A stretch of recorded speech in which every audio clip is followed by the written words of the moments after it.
Telugu మ్యాట్రిమోనీకి thanks చెప్పాలి. 26 ఏళ్ల క్రితం ఇదే తెలుగు మ్యాట్రిమోనీ ద్వారానే వేళమ్మకి పెళ్లి చేశాం. పెళ్ళంటేనే తెలుగు మ్యాట్రిమోనీనే. దేశంలో న్యాయ వ్యవస్థ బలంగా ఉందని మాజీ ఎంపీ రెడ్డప్ప పేర్కొన్నారు. శ్రీహరికి అండగా ఉంటామని పోలీసులు సహకరించాలని కోరారు. ఎలాంటి తప్పు లేకుండా అరెస్ట్ చేయడం దారుణమని అన్నారు. తమిళనాడు మదురై కోర్టు తీర్పును ఉదాహరణగా ప్రస్తావించారు.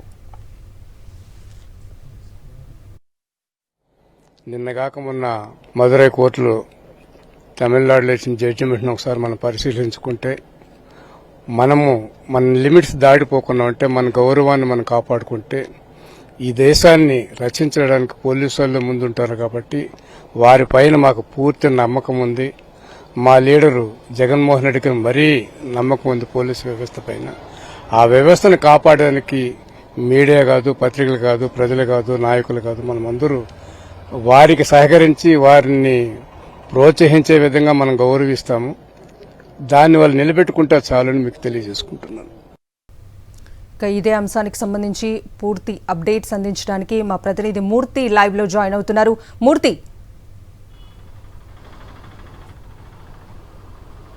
కవిత, కూటమి ప్రభుత్వం అధికారంలోకి వచ్చినప్పటి నుంచి వైఎస్ఆర్ కాంగ్రెస్ పార్టీ నాయకులపైన ఇటు కార్యకర్తలపైన తప్పుడు కేసులతో వేధింపులు గురిచేస్తూనే ఉన్నారు. దీనిలో భాగంగానే సోషల్ మీడియా యాక్టివిస్ట్ గిరీష్ రెడ్డితో పాటు ఇటు వైఎస్ఆర్ కాంగ్రెస్ పార్టీ మీడియా విభాగం ప్రధాన కార్యదర్శి మాజీ ముఖ్యమంత్రి వైఎస్ జగన్మోహన్ రెడ్డికి యొక్క సిపిఆర్గా వ్యవహరించినటువంటి పూడి శ్రీహరిని నిన్న తాడేపల్లిలో అదుపులో తీసుకున్నటువంటి కుప్పం పోలీసులు రోడ్డు మార్గంలో ఈ యొక్క కుప్పం పోలీస్ స్టేషన్ తీసుకొచ్చారు.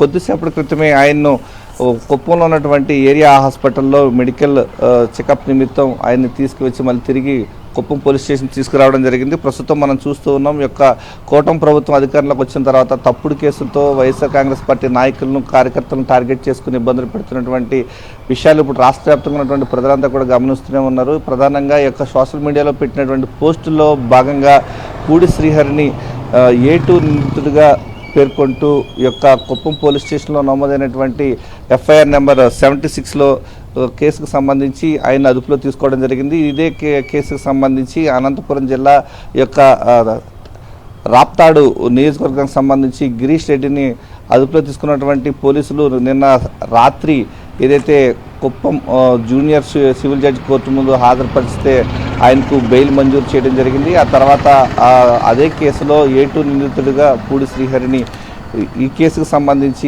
మరికొద్దిసేపట్లో జడ్జి ముందు హాజరుపరిచేటువంటి అవకాశాలు కనిపిస్తున్నాయి. ప్రధానంగా ఈ యొక్క కేసుకు సంబంధించి ఎలాంటి ఎవిడెన్స్ లేకపోయినప్పటికీ కక్షపూరితంగా ఏదో విధంగా ఇబ్బందులు పెట్టాలన్నటువంటి ప్రధాన ఉద్దేశంతోనే ఇలాంటి పరిస్థితి చేస్తున్నారంటూ మాజీ అడిషనల్ అడ్వకేట్ జనరల్ మరికొద్దిసేపట్లో శ్రీహరిని జడ్జి ముందు హాజరుపరిచేటువంటి అవకాశాలు కనిపిస్తున్నాయి.